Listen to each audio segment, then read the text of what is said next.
Sa video na ito ay pag-uusapan po natin ang isang babala mula sa isang kilalang financial expert na si Levi Retvild tungkol kay XRP. Ayon sa kanya, may mga malalaking institution na target makuha ang hawak ng mga retail investors sa presyong mababa. At para magawa ito, gumagamit sila ng ilang taktika na pwedeng magdulot ng panic selling.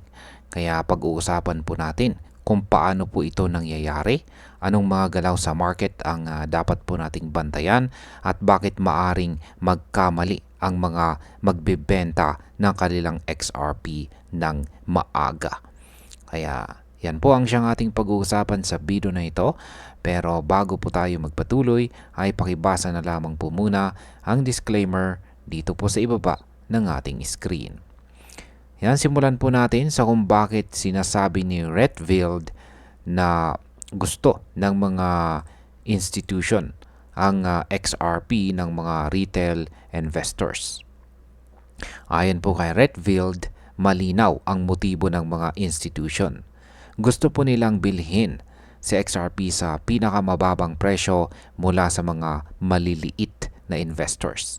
Ang layunin ay hindi lang bumili ng kaunting volume kundi makuha ang buong posisyon ng mga holders. Kapag nagawa nila ito, lalaki ang kanilang kita kapag tumaas na muli ang presyo. Ngayon kung mangyari ito, maaari pong bumagsak muna ang presyo ng XRP dahil sa selling pressure mula sa mga retail investors. Pero kapag naipon na ng mga institution, malaki ang posibilidad na sumipa ulit pataas ang market price. Paano naman po ginagamit ang market manipulation at tariff para mag-trigger ng panic selling? Sinabi po ni Retvild na isa sa mga epektibong paraan para magpanik ang mga tao ay ang paggamit ng balita tungkol sa tariff. Kapag may lumabas na ganitong balita, maraming investors ang natatakot at agad nagbebenta na nagresulta sa pagbaba ng presyo. Ngayon, ang ganitong senaryo ay kadalasang nagdudulot ng mabilis at matinding pagbagsak sa presyo. Kaya kung handa ang mga institution, mabibili nila si XRP sa bargain price. May mga nangyari na bang ganito dati? May mga pagkakataon noon na dahil lang sa balita ng tariff, halos kalahati ang nawala sa presyo ni XRP sa loob ng magdamag. Ibig sabihin, hindi po bago ang ganitong galawan sa market. Ginagamit ito ng ilang malalaking players para makakuha ng murang asset. Kapag mangyari ulit ito, maaari pong bumaba ang presyo ng malaki bago magkaroon ng rebound na pwede pong i-take advantage ng mga matagalang investors.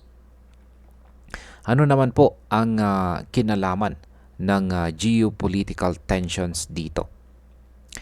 Bilang halimbawa ay binanggit po ni Retvild ang desisyon ni US President Donald Trump na doblehin ang tariff sa India dahil sa pagbili nito ng langis mula sa bansang Russia. Ang mga ganitong geopolitical moves ay pwede pong maging trigger ng sudden drop sa crypto market dahil maraming investors ang nag-a-assume ng risk of environment. Paano naman po tumugon ang India at anong pwedeng mangyari sa tariff? Yan, hindi po matras ang India. Sa halip, mas pinatatag nito ang relasyon sa bansang Russia at nakipag-usap pa sa bansang Brazil at iba pang mga bansa para sa panibagong trade agreements. May posibilidad daw na umabot pa sa 100% ang tariff ayon kay Retvild na pwedeng magpabagsak muna sa presyo ng crypto bago mag-recover. Kung tumaas ang tariff sa ganitong antas, maraming tao ang pwedeng mag-panic sell. Pero sa long term, maaaring makita natin ang mabilis na pag-angat kapag natapos ang takot sa market.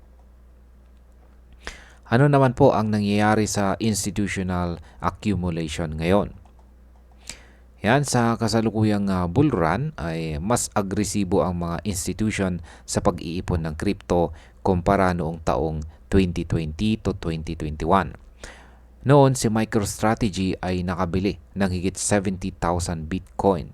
Si Tesla naman ay gumastos ng $1.5 billion kay Bitcoin at si Grayscale ay umabot po sa $40 billion ang hawak na assets. Ngayon, mas mataas na ang demand dahil sa spot Bitcoin ETF. Kung ganito po kalakas ang demand sa Bitcoin at saka Ethereum, malaki rin ang posibilidad na madamay si Ethereum sa bullish momentum kapag tuloy-tuloy ang institutional buying. Ngayon ay may potensyal ba ang XRP ETF? Naniniwala si Retfield na magiging sentro si XRP sa susunod na wave ng institutional accumulation. Sa paglabas po ng ProShares Ultra XRP Futures ETF nitong July, umabot po si XRP sa all-time high na $3.66. Mayroon pang mga proposed spot XRP ETF na may 93% chance of approval. Kapag naaprubahan ang mga ito, maaari pong pumasok ang bilyong-bilyong halaga ng kapital na posibleng magdulot ng bagong all-time high para kay XRP. Ngayon ay bakit po tinuturing sa XRP na tariff resistant store of value? Sinabi po ni Michael Saylor na tulad ni Bitcoin, immune si XRP sa tariff dahil digital asset ito. Hindi tulad ng ginto na pwedeng patawan ng buwis, ang crypto ay maaari pong i-trade globally nang walang dagdag na tariff burden. Kung tataas ang tariff sa physical commodities, maaari pong lumipat ang kapital sa crypto assets tulad ng XRP na siyang magpapalakas pa sa demand at presyo nito. Sa kabuuan, base po sa sinabi ni Retfield, malinaw na may matinding interes ang malalaking institution kay XRP at handa po silang gumamit ng mga taktika para makuha ito sa murang halaga. Ang mga retail investors na madaling matakot at magbenta ay nagbibigay ng advantage sa mga institution para makabili ng mababa bago ang malalaking market catalyst tulad ng ETF approvals. Para sa akin, kung ang pananaw mo ay pangmatagalan at kaya mong tiisin ang volatility, hindi magandang ideya na ibenta si XRP ng maaga, lalo na kung papalapit ang mga event na maaring magpataas ng presyo nito ng malaki. At ayan, hanggang dito na lamang po tayo sa video na ito mga ka-crypto. Marami pong salamat sa panonood. Ingat po tayo lagi at God bless po sa ating lahat.